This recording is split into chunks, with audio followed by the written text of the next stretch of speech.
करेंगे। दिल्ली के पूर्व डिप्टी सीएम मनीष सिसोदिया को कोर्ट से कोई राहत नहीं मिली है। दिल्ली कोर्ट ने मनीष सिसोदिया की न्यायिक हिरासत की जो समय सीमा थी उसे बढ़ा दिया। सीधे रुक करेंगे हमारे सहयोगी रामे का, जो इस वक्त हमारे साथ लाइव जुड़ गए हैं।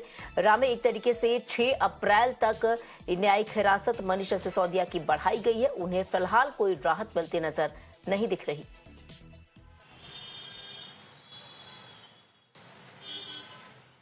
श्वेता, बिल्कुल इस पूरे शराब नीति मामले में आज दिल्ली आम आदमी पार्टी के जो नेता हैं मनीष सिसोदिया और एक संगी संग में संजय सिंह, उन दोनों की न्यायिक हिरासत 6 अप्रैल तक बढ़ा दी गई है। ये फैसला दिल्ली राउज एवेन्यू कोर्ट के स्पेशल जज एम.के. नागपाल तक का था कि 6 अप्रैल तक इन लोगों की न्यायिक हिरासत बढ़ा दी जाए।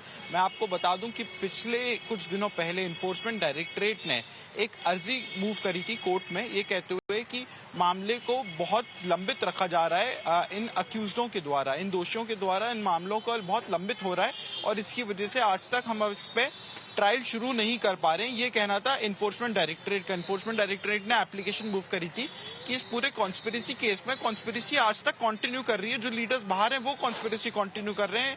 डीले एलिज किया था ईडी ने, तो कोर्ट ने इस बात का जवाब मांगा था। आज कोर्ट ने न्यायिक हिरासत 6 अप्रैल तक बढ़ाते हुए मनीष सिसोदिया और संजय सिंह की कहा कि हम अब से ईडी के रवैये का और जो अक्यूज दोषियों के हैं, दोषियों के वकील हैं, उनका रवैया देखेंगे और अगर हमें लगेगा कि कोई भी इस ट्रायल को लंबित कर रहा है या फिर इस ट्रायल में बाधा डाल रहा है, हम जरूरी निर्देश जो भी होगा समय पे दे देंगे। तो ये आज कोर्ट का कहना था और इसके साथ ही साथ न्यायिक हिरासत को 6 अप्रैल तक बढ़ा दिया गया है। मैं आपको ये भी बता दूं कि इसी कोर्ट में मनीष सिसोदिया की बेल याचिका भी अभी लंबित है।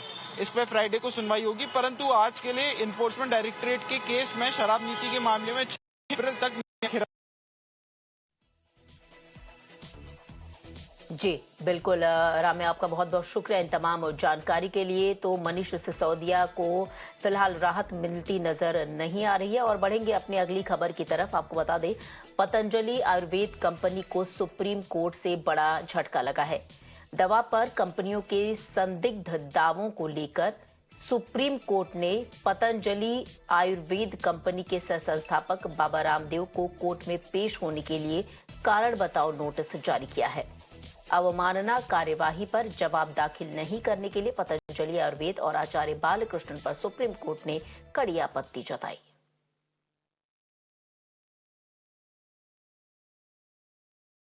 तो बाबा रामदेव को एक तरीके से इस पूरी कंपनी को बड़ा झटका लगा। आपको बता दें, जो विज्ञापन का पूरा मामला था, उस पूरे मामले में अवमानना की वजह से, कोर्ट की अवमानना की वजह से बाबा रामदेव को कोर्ट में पेश होने के लिए कहा गया है। तो सुप्रीम कोर्ट ने सुनवाई की अगली तारीख 2 हफ्ते बाद निर्धारित की है। तब दोनों बाबा रामदेव को और आचार्य बालकृष्णन को कोर्ट में पेश होना पड़ेगा। और सीधे रुक करेंगे हमारे सहयोगी हरीश का। Harish, please give us more detail. Yes, that's right. Remember, the Supreme Court had on February 27 regarding in the matter wherein they were accused of issuing misleading advertisements in the media, that is on television and newspapers and publications regarding medicines. Despite restraint order from Supreme Court, had issued contempt notice against the Patanjali Ayurved and the MD of Managing Director of the Patanjali, Acharya Balkishan. Today, taking very serious view of the fact that they have not responded to the contempt notice, Supreme Court has directed Baba Ramdev, Patanjali Ayurved MD, and Balkishan to be personally present in the court for not filing reply to show cause notice in contempt proceedings against them over misleading advertisements of Patanjali Ayurved. Next date of hearing is after 2 weeks, and date is yet to be specified. So, the biggest takeaway is that both have to be present in the court on the next date of hearing. The Supreme Court had on February 27 restrained Patanjali from publishing advertisements of medicines produced by it for BP, diabetes, arthritis, asthma, obesity, etc. Supreme Court had issued contempt notice, and prima facie they have flouted, saying that they have flouted orders of Supreme Court. They prima facie violated an undertaking given to Supreme Court on November 21, 2023. And Supreme Court had asked, how can Patanjali claim complete eradication, not just curing of BP, diabetes, arthritis? Supreme Court had said total violation of Drugs and Magic Remedies Objectionable Advertisements Act, and allopathy cannot be brought down and deprecated in the eyes of the public. So, taking serious view of the fact that they have not responded to contempt notice. The Supreme Court has summoned both Baba Ramdev and Acharya Balakrishnan on the next date of hearing. जी बिल्कुल हरीश, आपका बहुत बहुत शुक्रिया इन तमाम जानकारी के लिए।